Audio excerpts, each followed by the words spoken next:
할렐루야. 주 예수 그리스도 이름으로 하나님 말씀 증거하겠습니다. 사도행전 9장 1절에서 9절까지 말씀을 찾아서 봉독하겠습니다. 사도행전 9장 1절에서 9절까지 말씀을 읽겠습니다. 사도행전 9장 1절. 사울이 주의 제자들을 대하여 여전히 유협과 살기가 등등하여 대제사장에게 가서 다메섹 여러 회당에 갈 공문을 청하니, 이는 만일 그 돌을 쫓는 사람을 만나면 물론 남녀하고 결박하여 예루살렘으로 잡아오려 함이라. 3절. 사울이 행하여 다메섹에 가까이 가더니 호련히 하늘로서 빛이 저를 둘러 비추는지라. 땅에 엎드러져 들으매 소리 있어 가라사대 사울아 사울아 네가 어찌하여 나를 핍박하느냐 하시거늘. 5절. 대답하되 주여 니시오니이까. 가라사대 나는 네가 핍박하는 예수니라.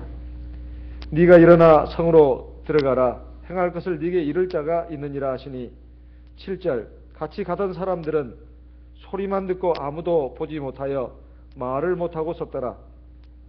사울이 땅에서 일어나 눈은 떴으나 아무것도 보지 못하고 사람의 손에 끌려 다메섹으로 들어가서 사흘 동안을 보지 못하고 식음을 전폐하니라. 오늘날 우리 예수 믿는 이 구원의 도리가 지금 전 세계적인 종교가 되다시피 했습니다. 여기는 물론 하나님의 경륜이 있습니다만은 하나님께서 사도행전을 통해서 우리가 알 수 있는 바와 같이 성령이 오순절날 마가의 다락방에 모인 120명의 제자들에게 임해가지고 그들이 성령을 받고 비로소 주님의 몸된 참교회가 세워졌습니다. 이것을 초대교회라고 합니다. 어떤 사람은 사도교회라고도 하고, 어쨌든 이 주님의 몸된 교회, 사도교회가 세워진 이후로 예루살렘에 국한되어 있던 이 구원의 참복음이 스데반의 순교를 통해 가지고 대대적으로 가해진 박해에 의해서 뿔뿔이 흩어지기 시작했습니다. 그래서 예루살렘에서 온 유대로, 그리고 사마리아로, 그리고 이것이 소아시아를 통해서 유럽에까지 전파가 됐을 뿐만 아니라 아프리카 땅으로도 전파가 됐습니다. 그런데 이 과정에서 이제 복음이 주로 유대인들에게만 한정돼 가지고 전해졌었습니다. 그런데 이것이 이방인들, 그러니까 육신적으로 이스라엘 민족을 제외한 다른 민족들에게 전파가 된 데 있어서는 하나님께서 자기 종으로 삼으신 바울, 그 원래 이름은 사울이었습니다. 이 사울이 우리 주 예수님께 포로가 돼가지고 이제 주님의 종이 되었습니다. 그래가지고 이 구원의 참복음을 널리 전하는 그런 사람이 되었습니다. 원래 이 사울은 독실한 유대교인이었습니다. 우리가 잘 아는 바와 같이 유대교는 구약 성경만을 경전으로 믿고, 그리고 구약 성경에 나타난 여호와 하나님만을 참신으로 믿습니다. 이제 하나님께서 우리 모든 사람들을 구원하기 위해서 육신을 입고 이 세상에 오신 하나님, 주 예수 그리스도는 구주로 인정하지 않습니다. 그래서 예수는 그 유대교의 입장에서 봤을 때는 이단자고, 그리고 자기들을 위협하는 그런 사람이고, 뿐만 아니라 구약 성경에 있는 모세 율법을 파괴하는 사람이고, 하나님 믿는 그 신앙에 대해서 쉽게 말하면 적대적인 입장에 있는 그런 사람들이 바로 기독교인이다, 이렇게 생각을 했습니다. 그래서 사울은 스데반의 순교 장면에서 나왔지만은 많은 사람들이 스데반에게 돌을 던질 때 그들의 옷을 대신 맡아가지고 같이 저 스데반은 죽어야 된다고 생각했던 그런 사람이었습니다. 이 열심이 얼마나 지극했는지 스데반이 순교하고 나서도 여전히 예수 믿는 사람들은 여호와 하나님 믿는 신앙에 대해서 대단히 적대적인 사람들이고 파괴자와 같다, 파괴자, 회방자와 같다. 그래가지고 이제 대제사장에 가가지고 이 기독교 신앙을 믿는 이 사람들을 갖다가 붙잡아가지고 감옥에 집어넣어야 한다고 하면서 이 예루살렘에 있는 대제사장으로부터 그에 관련된 공문을 받아가지고 이제 다메섹을 향해서 가고 있는 도중이었습니다. 그때 하나님께서 이 다메섹에 거의 가까이 왔을 때 하나님께서 그때가 때가 낮 12시 정오쯤 됐습니다. 하늘에서 강렬한 빛을 이 사도 사울에게 비치게 해가지고 갑자기 눈을 멀게 했습니다. 눈을 멀게 했어요. 그래서 앞을 못 보게 했습니다. 그러니까 이 사울로서는 대단히 당황할 수밖에 없었습니다. 너무나 강렬한 빛이 막 쏟아지니까 갑자기 눈이 멀어버린 거예요. 그리고 하늘에서 음성이 나왔습니다. 사울아, 사울아, 네가 어찌하여 나를 핍박하느냐. 이 하늘에서 나는 음성이니까 분명히 이건 하나님의 음성이 틀림없다고 생각했습니다. 그래서 사울은 땅에 엎드린 상태에서 물었습니다. 주여, 당신이 누굽니까? 이렇게 물었습니다. 주여, 그래놓고서 또 니시오니까 이 물은 것은 대체 무슨 말이란 말입니까? 주여 그랬으면 주지 무슨 또 니십니까? 이렇게 물었겠습니까? 너무나 당황스럽고 너무나 놀라다 보니까 경황이 없어서 너무나 당황이 돼서 지금 이렇게 물은 겁니다. 주여, 이 말은 하나님이여, 이런 뜻입니다. 하나님이여, 누구십니까? 이거 참 이 앞뒤가 안 맞는 문장이죠. 하나님이여, 하나님이지 누구란 말입니까? 하나님이여, 당신 누굽니까? 그러니까 하늘에 닿는 음성의 대답이 나는 네가 핍박하는 예수다, 이렇게 말했습니다. 나는 네가 핍박하고 있는 예수다. 사울은 깜짝 놀랐습니다. 자기는 지금까지 하나님을 잘 믿는 줄 알았다 이 말이에요. 그리고 하나님을 기쁘게 하고 하나님을 영광스럽게 하는 그 삶을 살았다고 생각을 했습니다. 자기 지금까지 걸어온 삶의 길은 하나님을 잘 믿는 신앙의 길이었고 또 하나님을 기쁘게 하고 하나님을 영광스럽게 하는 그런 착하고 충성된 길이었다고 생각을 했다 이 말이에요. 그런데 지금까지 살아온 이것이 잘못된 것이었다 이 말입니다. 이것이 바로 하나님을 대적하는 길이었고 하나님을 회방하는 길이었다는 것을 이날의 이 사건을 통해서 사울은 확실하게 알 수가 있었던 겁니다. 너는 지금 나를 핍박하고 있다. 우리도 믿음 생활하면서 종종 그런 경우가 많이 있습니다. 나는 참 믿음 생활 잘하고 있는데 그리고 나는 하나님 앞에서 정말 착하고 충성된 종으로서 살고 있는데 이만하면 하나님 기뻐해야 되지 않나. 그리고 하나님이 나를 좋아해야 되지 않나. 이렇게 생각을 해야 되는데 사실은 그렇지 못한 경우가 종종 있다는 겁니다. 그것은 왜 그럴까요? 첫째는 우리가 신앙으로 하나님 앞에서 행해야 합니다. 그런데 우리가 신앙으로 하지 않고 인간적인 생각으로 할 때가 있습니다. 이것은 하나님 기뻐하지 않는 겁니다. 두 번째, 하나님의 말씀과 뜻을 따라서 행해야 합니다. 하나님의 말씀과 뜻을 따라서. 아무리 내가 신앙으로 한다 하지만은 그 신앙이라고 하는 것이 귀에 걸면 귀걸이고 코에 걸면 코걸이입니다. 이연령 비연령. 그러니까 귀에 걸면 귀걸이, 코에 걸면 코걸이. 이게 자기식으로 다 신앙을 생각하다 보면 이거 뭐 틀린 것이 하나도 없어요. 다 신앙으로 한다고 그러는데. 그런데 신앙으로 아무리 한다 하더라도 이것이 객관적이어야 합니다. 그 객관적이라는 게 뭐냐? 바로 하나님의 말씀입니다. 하나님의 말씀에 비춰서 그것이 맞아야 됩니다.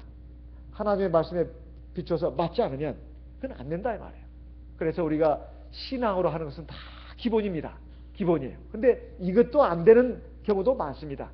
사실은 타이틀은 신앙인데 속에 내면에 들어가서 보면 내 인간적인 생각 또는 내 욕심, 내 감정 이것을 하는 경우도 많이 있어요. 믿음으로 하지 않는 모든 것이 죄라고 말씀하고 있습니다. 그 말씀 한번 확인해 보도록 하겠습니다. 로마서 14장 23절 같이 읽어보겠습니다. 로마서 14장 23절 같이 읽겠습니다. 의심하고 먹는 자는 정죄되었나니 이는 믿음으로 조차 하지 아니한 연고라. 믿음으로조차 하지 아니하는 모든 것이 죄니라. 그러니까 우리가 모든 것을 하는 데 있어서 믿음으로 해야 된다. 믿음으로 한다는 것은 오늘 오전 시간에 말했습니다. 자, 오늘 오전 시간에 말했어요. 첫째, 믿음으로 하는 게 뭐라고 했습니까? 하나님이 살아계시다는 것을 인정해야 된다. 두 번째, 하나님이 우리의 인생을 주관하시고 인도하시고 역사하신다는 것을 인정해야 된다. 세 번째, 하나님은 전능하신 분이다 하는 것을 인정해야 된다. 이게 믿음으로 하는 것이라고 했습니다. 그렇죠? 이걸 인정만 하고 가만히 있으면 안 된다는 거죠. 어떻게 라고 했습니까? 그걸 인정하는 아주 기본적인 신앙적인 행위가 뭐라고 했습니까? 기도하는 거라고 했습니다.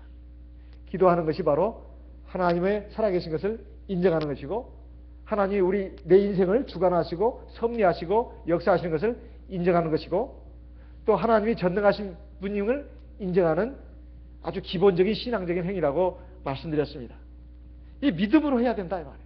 두 번째는 우리가 아무리 기도를 한다 하더라도, 믿음으로 기도를 한다 하더라도 하나님의 말씀을 무시하고 이렇게 기도만 해서는 안 됩니다. 왜냐하면 기도가 자칫 잘못하면 우상에게 기도하는 그런 기도와 별과 차이가 없는 기도로 잘못하면 흘러갈 가능성이 있다 이 말이에요. 우리가 하나님의 말씀 같은 것은 무시해버리고 그저 내 마음에 생각나는 것만 하나님께 기도하다 보면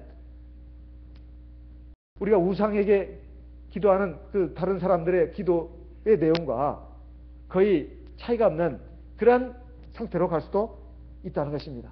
우리가 하나님의 말씀 뜻을 아는 것이 그래서 참 중요합니다. 하나님의 말씀 같은 것을 아는 것이 참 중요해요. 그래서 우리가 우리 교회에 와서 하나님 앞에 기도도 하지만 하나님 말씀을 많이 듣고 배우고 또 집에서 개인적으로도 성경을 보는 이유가 그런 거 아니겠습니까? 우리가 성경을 보는 이유는 하나님의 생명의 양식을 먹는 아주 중요한 그런 것이지만은 우리가 하나님의 말씀을 통해서 내 마음, 내 생각, 내 말, 내 행동, 내 삶의 가치관, 인생관 이런 것들을 바르게 세우는 겁니다. 바르게 세우는 거예요. 이게 참 중요한 것이 아니겠습니까? 그래서 우리가 교회에 와서는 우리가 서로 이 예배 시간에 하나님 말씀을 듣고 배우는 것도 중요하고, 그 다음에 우리가 하나님의 말씀을 서로 가르쳐주고 배우는 것이 참 중요합니다.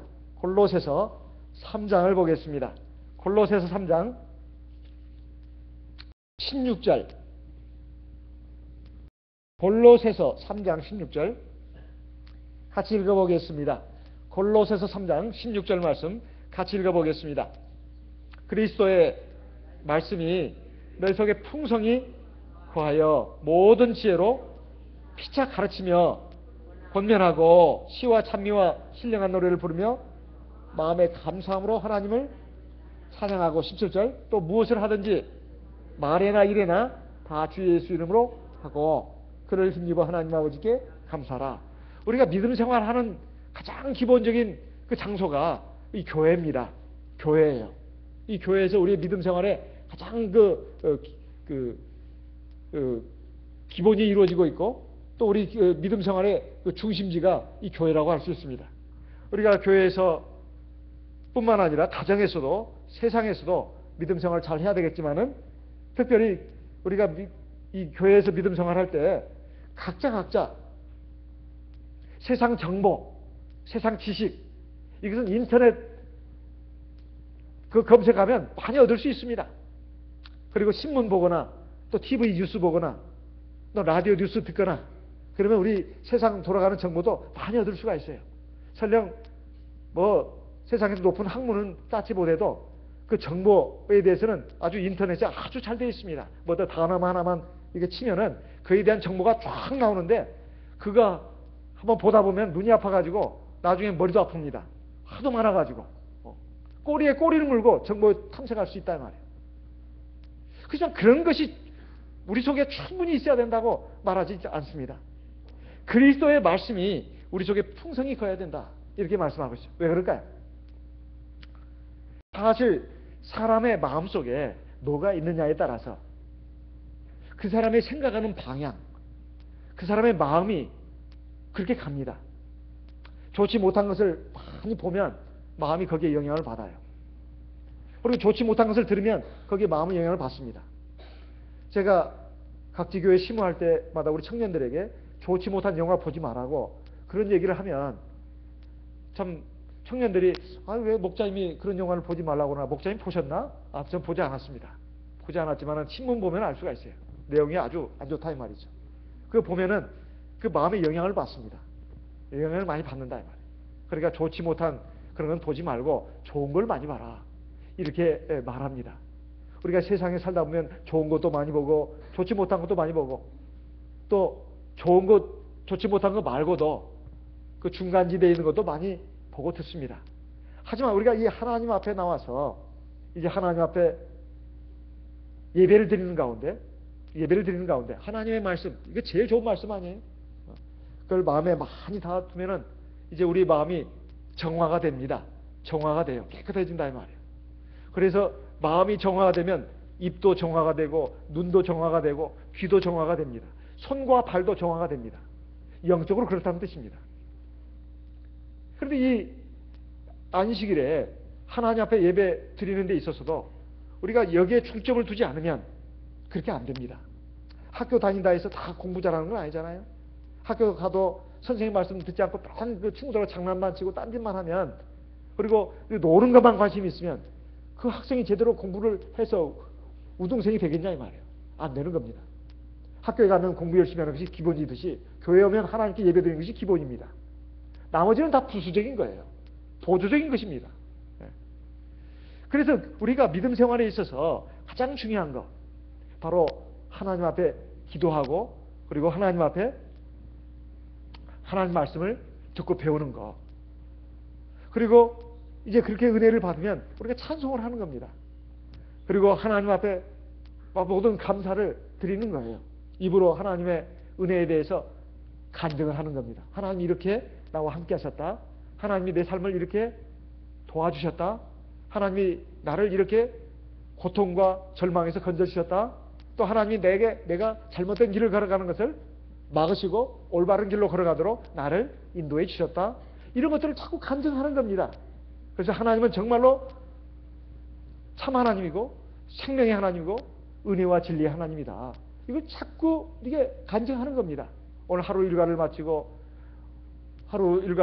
저녁 때 가족끼리 식사를 하더라도 오늘 누가 서로 얘기하지 않습니까? 오늘 무슨 일이 있었고 정말 하나님의 은혜다. 정말 감사하다. 그리고 어떤 어려운 일이 있을 때 이제 그런 얘기도 들으면 우리 기도하자. 하나님께 기도하자. 이런 말을 서로 우리가 주고받잖아요. 우리 가정마다 다 그렇게 하고 있죠? 에? 그렇게 다 하고 있지 않습니까? 그래서 우리 가정을 복된 가정이라고 하잖아요. 그렇게 서로 은혜를 나누고 교회 와서도 하나님께 받은 은혜에 대해서 간증도 하고 또 지난날 하나님께 받은 은혜에 대해서도 자꾸 간증하는 게 좋습니다. 왜 그런가? 오늘 나오는 말씀도요. 바울 사도에게 있어서는 일생일대에 엄청난 충격적인 사건이었습니다. 바울의 인생이 완전히 바뀌는 그런 삶이었다 이 말이에요. 그래서 이것이 지금까지 자기는 하나님을 잘 믿고 하나님 앞에 착하고 충성된 종으로 살아왔다고 생각했지만은 하나님께서는 너는 나를 핍박하는 사람이다. 너는 나를 회방하는 사람이다. 이렇게 말하고 나서 바울 사도 눈이 멀었지만은 이제 하나님의 긍휼을 입어가지고 아나니아라는 사람에게 가서 안수를 받고 눈이 떠졌습니다. 그리고 나서 이제 완전히 하나님의 종이 됐는데 이것이 얼마나 엄청난 사건이었으면 그 뒤에 이것을 2번이나 간증을 또 했습니다. 2번이나 간증을 했어요. 사도행전 22장에 보면 바울 사도의 이 첫 번째 간증이 나옵니다. 이것을 그대로 또 간증하고 있는 거예요. 사도행전 22장 3절에서 16절.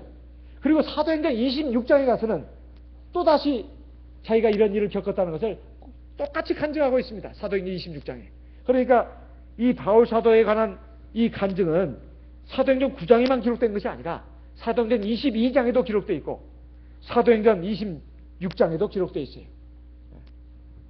그래가지고 자꾸 자기를 간증하고 있습니다. 그 뒤에 그는 자기가 어떻게 해서 하나님 앞에 이렇게 충성스러운 종이 됐는가, 이거에 대해서 디모데 전서에서 그는 이렇게 밝혀놓고 있습니다. 디모데 전서 1장을 보겠습니다.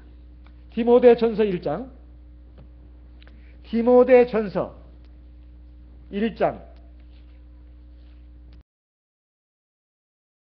12절 13절 같이 한번 읽어보겠습니다. 디모데전서 1장 12절 13절 같이 읽겠습니다. 나를 능하게 하신 그리스도 예수 우리 주께 내가 감사함은 나를 충성되이 여겨 내게 직분을 맡기심이니. 13절 내가 전에는 회방자요 핍박자요 포행자였으나 도리어 긍휼을 입은 것은 내가 믿지 않을 때 알지 못하고 행하였습니다. 사실 바울 사도는 참 겸손하게 하는 말입니다. 그 당시에 바울 사도는 믿음으로 했습니다. 분명히 자기는 이렇게 하는 길이 하나님을 잘 믿고 섬기는 길이고 하나님을 영광스럽게 하는 길이라고 생각했어요. 그것이 율법을 수호하고 하나님의 성전을 지키는 것이라고 생각했습니다. 그런데 그게 아니었다 이 말이죠. 우리도 이런 경우가 종종 있다는 것을 생각해야 합니다. 우리가 하나님 앞에서 지금 믿음 생활을 얼마 했는지는 사람마다 다 차이가 있습니다. 하지만 우리 시시각각으로 한번 내 자신의 신앙에 대해서 점검해 볼 필요가 있습니다. 우리 교회 한 형제가 있습니다. 이 형제는 할머니, 증조 할머니도 다 물과 성령으로 거듭나신 분이에요. 아버지 쪽, 어머니 쪽 집안 형제간들이 다 우리 참예수교에서 물과 성령으로 충생하신 그런 그 가정입니다. 믿음의 가정이에요. 우리 형제는 그 믿음의 가정에서 출생을 해가지고 성장을 했습니다. 어려서부터 항상 하나님 말씀을 듣고 배우고 자랐다 이 말이에요. 그리고 이제 또 아버님이 목자가 되셨습니다. 그래가지고 당시 이제 우리 형제는 아버지가 심호하는 교회에서 또 유년반 그 시녀를 보냈어요. 그때 자기가 초등학교 때 아버지가 자기 그 고향 집에 목자님으로 부임해 왔는데 당시 교회에는 20대 청년들이 굉장히 많았답니다. 그때 아버지께서 자기한테 가르친 말씀 중에 하나가 사람은 항상 진실해야 된다. 진실해야 된다. 참돼야 된다. 이걸 먼저 가르쳤고, 두 번째, 이 세상에서 가장 가치 있는 일은 하나님의 말씀을 전하는 것이다. 그래서 믿지 않는 사람들이 하나님을 믿게 하는 것이고, 또 믿음 안에 있는 그러한 성도들도 하나님의 사람으로서 온전하게 될 수 있도록 하나님 말씀을 전하고 가르치는 일이다. 이것을 아주 귀에 못이 박히도록 듣고 배웠다는 겁니다. 믿음의 가정에서 이렇게 듣고 배우고 자랐으니까 얼마나 믿음이 좋겠습니까? 그래서 아주 유년발 시절부터 아주 믿음 생활 당연히 잘 했습니다. 그래가지고 이제 초등학교 그리고 중학교까지를 그 시골에서 다녔는데 중학교 올라가서는 반장이 됐답니다. 줄곧 쭉 반장을 했대요. 1학년 때도 반장, 2학년 때도 반장, 3학년 때도 반장. 아주 리더십이 있었나 봐요.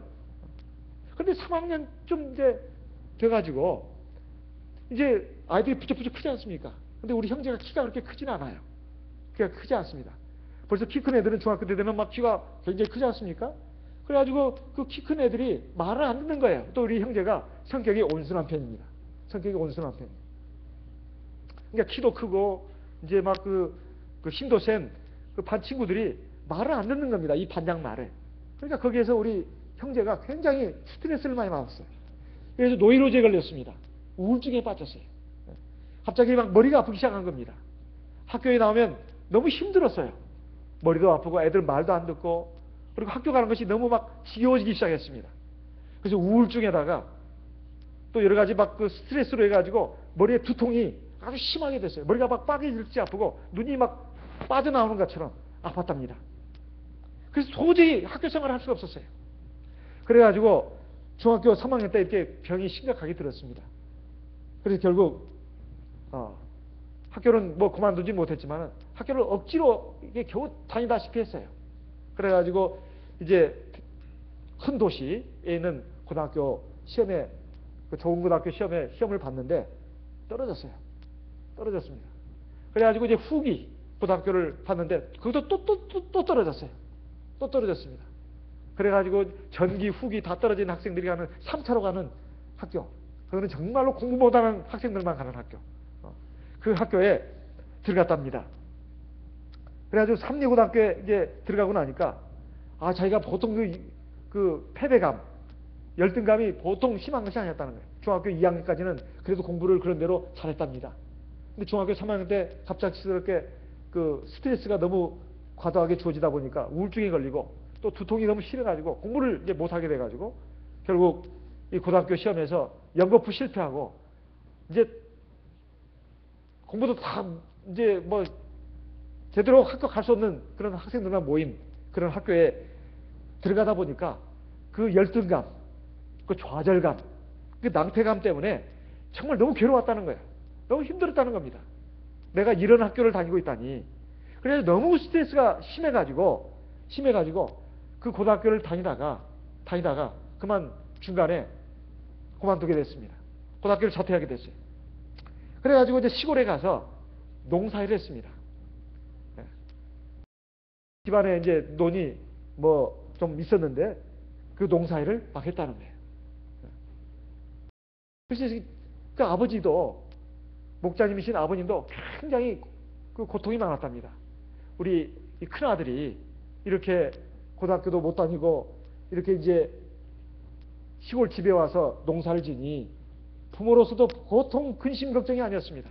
그래서 그 아버지 되시는 목자님이 그 큰아들을 위해서 기도를 굉장히 많이 했답니다. 이것은 이 우리 청년 형제의 간증이기도 합니다. 어머니도 그 기도 많이 하셨겠지만 특히 아버지가 자기를 위해서 엄청 기도했다는 거예요. 자기에 대한 염려 때문에 기도를 많이 하셨답니다. 그래가지고 이 형제가 이제 고등학교를 갈 때가 돼가지고 군대를 갈 때가 돼가지고 군대에 입대하게 됐습니다. 군복무를 이제 뭐 강원도 어디에서 근무를 했는데 무전병으로 군복무를 했답니다. 그래가지고 이제 군복무를 마치고 제대를 했습니다. 제대를 해가지고 다시 시골에 와서 또 농사를 지면서 이제 공부를 해야겠다는 생각을 했는데 군대에서도 무전병으로 이렇게 일을 하다 보니까 잠을 제대로 못 자서 병이 낫지를 않았답니다. 군대에서 병이 낫는 경우도 많다고 그래요. 규칙적인 생활, 그리고 또 운동, 뭐 이런 것 때문에 또 병이 낫는 경우도 많이 있다고 하는데 이 형제는 무전병으로 근무했기 때문에 잠을 제대로 못 자서 몸에 병이 낫질 않았답니다. 그래서 어쨌든 시골에 내려와서 이제 다시 농사를 지면서 내가 이렇게 살아서는 안 된다. 그래가지고 공부를 해야 되겠다. 해가지고 이제 공부를 해서 검정고시를 합격했답니다. 고등학교 졸업 자격을 인정하는 검정고시를 공부해서 그 시험에 합격했습니다. 그리고는 공무원 시험 준비를 하기 시작했습니다. 공무원 시험 준비를. 그리고 우리나라가 이렇게 보면은 이제 각 도별로 공무원을 뽑잖아요. 저 강원도, 저기 강원도라면 멀리 있는 것 같은데 여기 가깝죠. 강원도. 저 말 잘못했네요. 여기 가까운 강원도. 강원도가 주로 이제 산이 많지 않습니까? 또 시골이고 막 공무원 시험이 다 어렵습니다만은 그때는 그렇게 어렵지 않았다고 그러더라고요. 어쨌든 제일 그래도 좀 경쟁률이 낮고 좀 합격하기 쉬운 그 강원도 거기를 택해가지고 이제 시험 공부를 한 2년 했답니다. 그래가지고 시험에 합격을 했습니다. 시험에 합격했어요. 구급공무원 시험에 강원도에 있는 그 구급공무원 시험에 응시해서 합격을 했습니다. 그런데 이제 합격을 하고 나서 그때 봄에 합격을 했는데 4월에 이제 12월에 발령이 났답니다. 발령이 났는데 발령을 앞두고 한 합격을 했으니까 어떤 목자님이 중매를 해줬대요. 어떤 자매를 결혼하라고. 근데 자기는 이제 아버지 말만 듣고 그 다음에 어떤 목자님의 중매만 듣고 얼굴도 안 보고 결혼을 했답니다. 신부의 얼굴도 안 보고. 그래서 결혼을 해가지고 이제 그 결혼을 하고 나서 불과 며칠 후에 공무원 발령이 났습니다. 그래서 강원도의 속초시에서 신혼 살림을 시작했습니다. 거기서 2딸을 낳았다고 합니다. 2딸을 낳았대요. 근데 자기가 이제 그게 해보니까 전부 다 하나님의 은혜라는 거예요. 그리고 자기 그러니까 아버지가 자기를 위해서 굉장히 기도해 준 거, 그것 때문에 자기가 이렇게 되지 않았나. 근데 아버지가 굉장히 기뻐하시더랍니다. 굉장히 기뻐하시더래요. 그래서 자기가 생각해 보니까 믿음 생활이라는 것이 계속 이어져야 실패가 없지. 중간에 그만두면 절대 성공하지 못한다. 자기가 그런 생각이 들더래요. 근데 이 강원도에는 우리 교회가 없고, 그 당시에 속초에. 그래서 교회에 있는 곳으로 꼭 가야 되겠다. 가만히 생각해 보니까 교회가 있는 곳으로 가려면 내가 하나님께 기도해야 되겠다. 그래가지고 하나님께 막 기도를 했답니다. 하나님께서 그 기도를 들으셔 주셔가지고 대전으로 발령이 났대요. 대전으로. 대전은 큰 도시 아닙니까? 그래가지고 이제 대전으로 전근이 돼가지고 이제 공무원 생활을 하고 교회 생활도 하게 됐다는 거예요. 그래가지고 공무원이 돼가지고 한 10년 만에 31평 아파트를 사게 됐다는 거예요. 그러니까 이제 자기도 너무 기쁘고 행복하고, 그리고 대전에 와서 또 세 번째 아기를 낳는데, 이제 근데 아들을 낳답니다. 위에 둘 딸을 낳고 세 번째는 아들을 낳대요. 그래가지고 이제 보니까 너무 하나님 은혜에 감사드는 겁니다. 근데 그 하나님의 은혜가 자기에게 임한 것이 너무 큰데 그것을 자기가 잘 깨닫지를 못했대요. 그때는 굉장히 감사했답니다. 첫째는 하나님 앞에서 물과 성령을 거듭난 거, 이거 감사하고, 두 번째 믿음 안에 결혼한 거 감사하고, 세 번째 좋은 직장 하나님 주신 거 감사하고, 그리고 10년 근무하다 보니까 과장으로 승진을 하더랍니다. 그거 감사하고, 또 기도해가지고 아들 낳았으니 감사하고. 이거 형제 말입니다. 지금은 아들 낳았다고 좋아할 것도 아니지만은. 그 다음에 여섯 번째 아파트 입주해서 감사하고, 일곱 번째 병이 거의 나았답니다. 병이 거의 나았대요. 이렇게 하나님께 받은 은혜가 감사한데, 이것도 오래 못 가더라는 거예요. 그래가지고 자기가 욕심이 생기더라는 거예요. 뭐가 이게 자기 잘 풀리는구나. 그래가지고 이제 내가 재테크를 해야 되겠다. 재테크가 뭐죠? 자기 있는 돈을 불려나가는 거 아니에요? 재테크. 재산을 불려나가는 그 방법이 뭘까? 이것이 가만히 생각해 보니까 이 주식 투자다. 그래가지고 주식을 투자하기 시작했습니다. 공무원 생활하면서. 근데 지금까지 자기가 가지고 있어도 얼마 안 되는 돈을 처음엔 조금씩 한다고 했는데 그거 그냥 다 날리는 거예요. 그래가지고 이제 막 아는 사람한테, 친구한테 돈 빌려가지고 또 주식 투자하고 그것도 날리고. 이 형제가 굉장히 승부욕이 강합니다. 승부욕이 강해요. 자기 말이 그렇습니다. 그래가지고 이제 집까지 저당을 잡히고 돈 빌려가지고 이제 했는데 또 날렸습니다. 결국은 집도 날아갔어요. 그리고 이제 아주 굉장히 작은 집으로, 월세집으로, 전세집인가 월세집인가로 이제 내려가게 됐답니다. 그러다 보니까 이제 아내가 병이 들어버렸어요. 너무 고통스러워가지고. 이 형제는 이제 형제들 보기도, 우리 교회 신도들 보기도 부끄러워가지고 교회도 잘 안 나오기 시작했습니다. 형제들 보기에도 너무나 부끄럽다. 그래가지고 그 목자님 되시는 아버님이 또는 형제간들이 막 돈을 막 도와줬답니다. 그래도 빚을 못 갚았어요. 빚을 얼마나 많이 졌는지.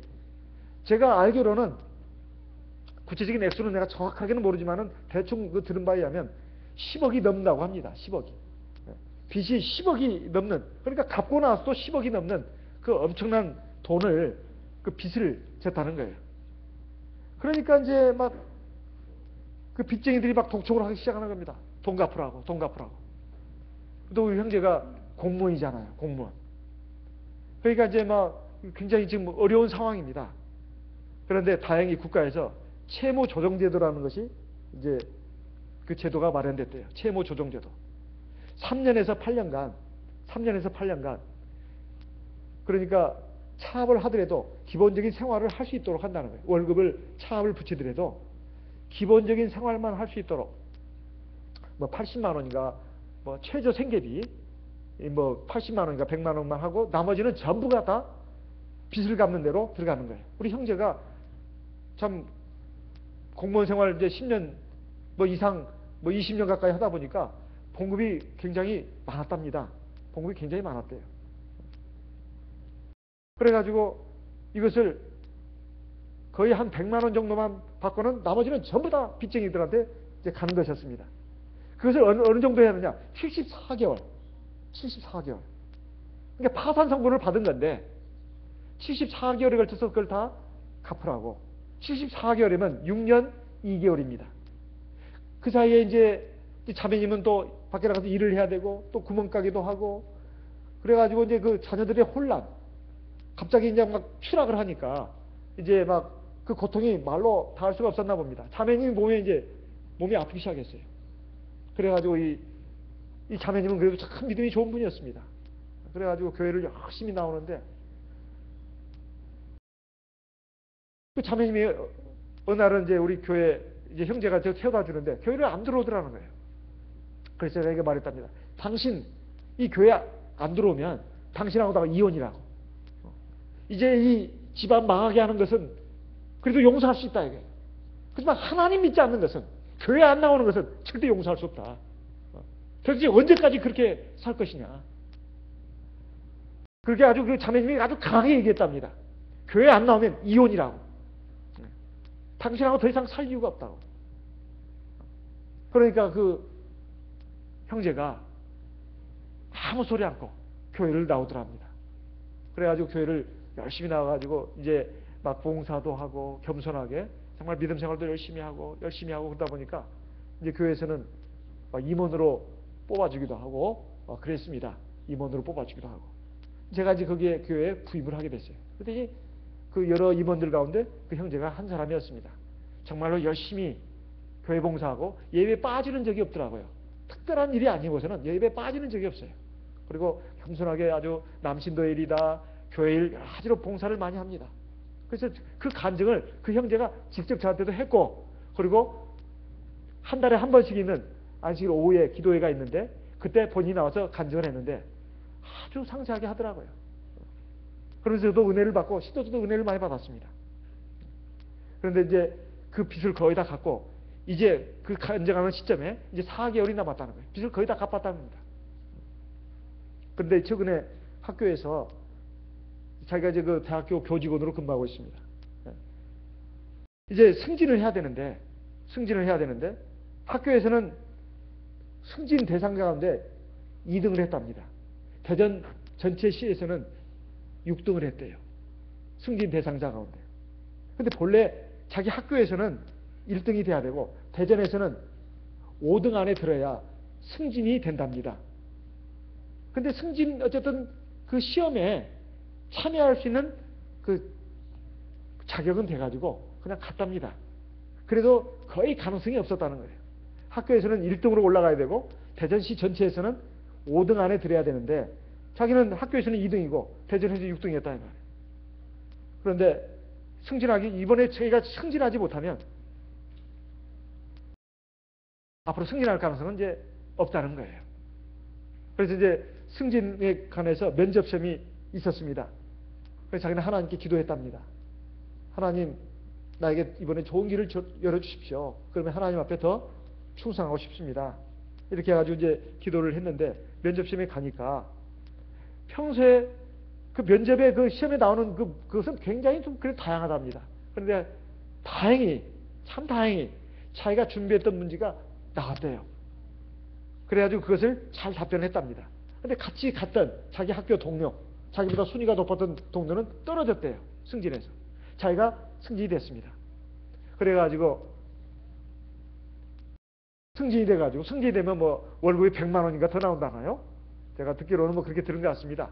어쨌든 승진이 돼가지고 이제 더 좋은 자리로 갔고 거기에서 밤 예배는 거기에서 나가고 안식이 되면 대전에 와서 예배에 참석합니다. 자기가 이제 이렇게 밤 예배도 못 나오는 상황이 됐으니까 밤 예배는 다른 도시에 가서 나오고 이제 안식일 예배만 이 대전에 나오겠습니다. 그러니 목자님, 제가 임원으로서 자격이 없습니다.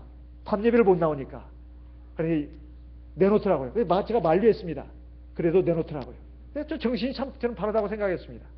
그래 참 이 형제가 참 바르구나. 그래도 교회에 일할 사람 많습니다. 제가 밤 예배도 못 나오는데 무슨 임원입니까? 이러는 거예요. 그래서 그럼 그렇게 하라고. 참 저 형제가 참 그 바른 생각이라고 그렇게 했습니다. 그래가지고 이 형제가 이런 간증을 하면서 자기가 하나님 앞에서 참 믿음의 가정이 자랐지만은 참 하나님에 대해서 정말 제대로 이제 믿고 알게 된 것이 참 최근이라는 거예요. 자기 말이. 자기가 아무리 믿음의 가정에 자라났고 이게 착실하게 자라온 것 같아도 자기는 곁길로도 많이 갔었다는 겁니다. 그런데 하나님께서 자기를 이렇게 매를 대시고 자기를 바로잡아 주셨다는 거예요. 그래서 지금 너무 하나님 앞에 감사하다고 이런 얘기를 했습니다. 그러면서 자기 자녀들도 믿음 안에서 이렇게 잘 자라게 해주시고 참 하나님의 은혜라고 이런 간증을 들으면서 우리의 신앙을 한번 생각해 봤습니다. 우리의 신앙도 마찬가지입니다. 우리가 믿음 생활을 지금 하고 있다고 하지만은 정말 얼마나 하나님을 의지하고 있고 하나님 말씀에 순종해서 살고 있는가. 이것이 참 중요한 문제인데 우리는 그러지 못한 경우가 많습니다. 우리의 인생에 결정적인 순간들이 있습니다. 결정적인 순간들이 있어요. 그런데 그것을 모르고 지나치는 경우가 많습니다. 하나님께서 나에게 어떤 결정적인 순간을 주십니다. 너의 지금 삶의 길은 잘못됐어. 너의 신앙은 지금 잘못된 거야. 그걸 바로잡아야 돼. 이렇게 하면서 하나님께서 결정적인 순간을 주십니다. 그 순간에 우리가 하나님의 뜻을 깨닫고 하나님 앞에서 나를 바로 세우는 귀중한 계기로 삼아야 되고 전환점으로 만들어야 되겠습니다. 그것이 굉장히 중요한 부분입니다. 욥기 33편을 보겠습니다. 욥기 33편. 욥기 33편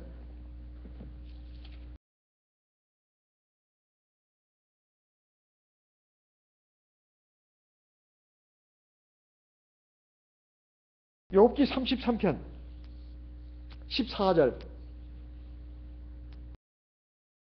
욥기 33편 14절부터 보겠습니다. 사람은 무관히 여겨도 하나님은 한 번 말씀하시고 다시 말씀하시되 15절 사람이 침상에서 졸며 깊이 잠들 때나 꿈에나 밤의 이상 중에 사람의 귀를 여시고 인치듯 교훈하시나니 17절 같이 읽겠습니다. 이는 사람으로 그 꾀를 버리게 하려 하심이며 사람에게 교만을 막으려 하심이라. 그렇죠? 18절 그는 사람의 혼으로 구덩이에 빠지지 않게 하시며 그 생명으로 칼에 멸망치 않게 하시느니라. 19절 혹시는 사람이 병상의 고통과 뼈가 늘쑤심의 징계를 받나니 그의 마음은 식물을 싫어하고 그의 혼은 별미를 싫어하며 그 다음 22절 그의 혼이 구덩이에 그의 생명이 멸하는 자에게 가까워지느니라. 23절 같이 읽겠습니다. 그럴 때에 만일 일천천사 가운데 하나가 그 사람의 해석자로 함께 있어서 그 정당히 행할 것을 보일진데 24절 하나님이 그 사람을 긍휼히 여기사 이르시기를 그를 건져서 구덩이에 내려가지 않게 하라. 내가 대성물을 얻었다 하시리라.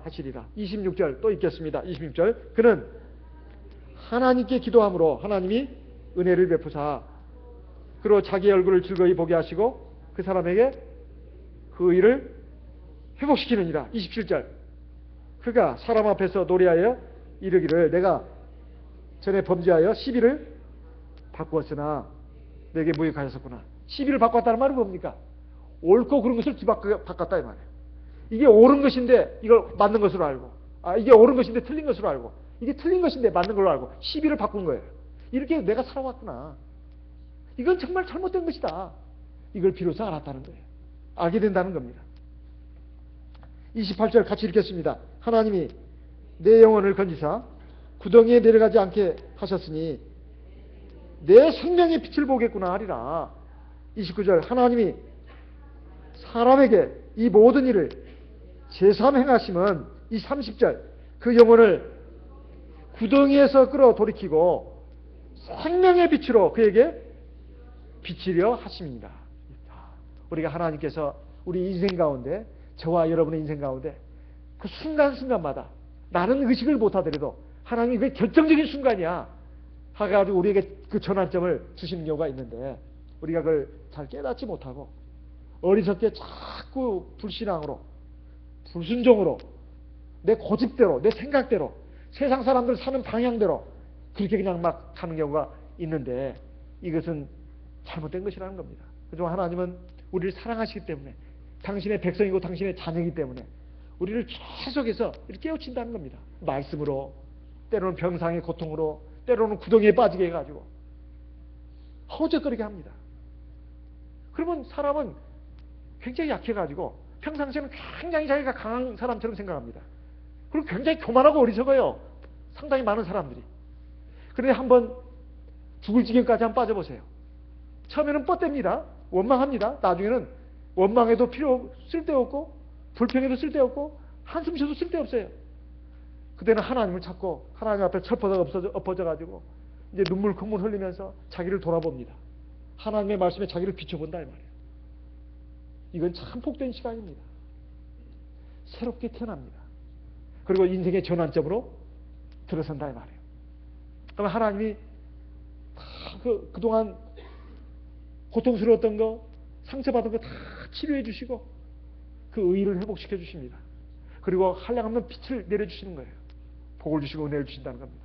이게 하나님이 인생을 섭리하는 방법입니다. 하나님께서 자기 백성들, 자녀들을 섭리하시고 주관하시는 방법이에요. 나는 모릅니다. 항상 내가 기준이에요. 내가 나를 보면 하나도 잘못된 게 없어. 이게 인간입니다. 인간은 누구나 다 자기 중심적인 잣대를 갖고 있어요. 그걸 가지고 나를 재니 내가 문제가 없죠. 인간은 누구나 다 자기의 저울이 있어요. 그걸 가지고 자기를 다니 자기가 뭔 문제가 있겠습니까? 나는 옳다고 생각하는데 하나님은 넌 틀렸어. 이렇게 말하는 부분이 적어도 한 가지 이상은 다 있습니다. 누구를 볼 것도 아니라 하나님께서 나만 보면 돼요. 만약에 여유가 있다면 다른 사람도 도와줘야 합니다. 서로 배우자 우리가. 그래가지고 서로 가르쳐줘야 합니다. 하나님 앞에서 나를 온전한 백성으로 자녀로 세워나가야 합니다. 이것이 우리의 믿음의 길입니다. 오늘 들으신 말씀을 마음에 생각하시고 사도 바울은 예전에 하나님 앞에서 포행자고 그리고 아주 잘못된 회방자였다. 그렇지만 하나님께서 나를 불쌍히 여겨가지고 내가 알지 못하고 그렇게 한 것이다. 이렇게 그것을 시인하면서 하나님께 영광을 돌리고 있습니다. 우리도 마찬가지입니다. 우리가 안다 한들 얼마나 알며 제대로 섰다 한들 얼마나 제대로 섰겠습니까? 하나님 앞에서 우리는 여전히 부족하고 여러 가지로 약한 점이 많습니다. 하나님께서 우리를 지금 불쌍히 보고 있습니다. 하나님의 인자와 긍휼이 없다면 지금까지 우리가 살아남아 있을 수도 없습니다. 하나님의 풍성한 인자와 긍휼로 인해서 오늘 지금까지 우리가 살아왔고 지금도 살고 있고 앞으로도 그렇게 살 것입니다. 하지만 우리가 여기서 잊지 말아야 할 것은 하나님의 인자와 긍휼을 헛되이 해서는 안 되겠다는 겁니다. 하나님의 은혜에 합당한 저와 여러분이 되어야 되겠습니다. 그것이 하나님을 기쁘시게 하는 길이고 하나님이 나를 택하셔서 구원을 베푸신 그것에 보답하는 길이 될 것입니다. 우리 다 같이 이 시간 들으신 말씀을 마음에 새기면서 기도의 제목으로 삼아서 하나님 앞에 기도하겠습니다. 다 같이 기도하겠습니다.